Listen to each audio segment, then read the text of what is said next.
তো বন্ধুরা, আজকে বাপন নার্সারিতে দেখাবো জামরুল গাছ, মানে ওয়াটার অ্যাপেল। তো দেখুন কত রকমের ভ্যারাইটি এখানে আছে। তো প্রথমে এটা দিয়ে শুরু করি। গাছের উচ্চতা দেখুন, এখানে আমার থেকে উঁচু এটা। আর এখানে একটা রং আছে দেখুন, খুব সুন্দর এটা। আর এরকম জামরুল, সাদার ভিতরে পিন আছে, সাদা আর পিঙ্ক একসাথে মিক্স আছে, বাই কালার টাইপের। এটা একটা জাত আছে। আচ্ছা, সব থাই ভ্যারাইটি। আচ্ছা, অস্ট্রেলিয়া থাই ভ্যারাইটি। থাই ভ্যারাইটি আছে আপনার লাল আছে, এটা লাল। তো দেখুন এটা আছে, এটা লাল একদম পুরো। আর এটা আবার পুরো সাদা। এটা গ্রিন আছে, এটা গ্রিন। এই একটা জাত আছে। তো এটার মুখটা লাল আর বাইরেটা একটু সাদা, তাই তো? তো এখানে আরো একটা আছে, এখানে এই একটা জাত।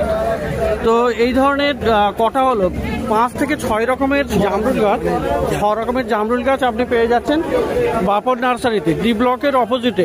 আচ্ছা, এগুলোর প্রাইসটা মোটামুটি কেমন থাকবে? সবগুলো গ্রাফটিং আছে, তাই তো?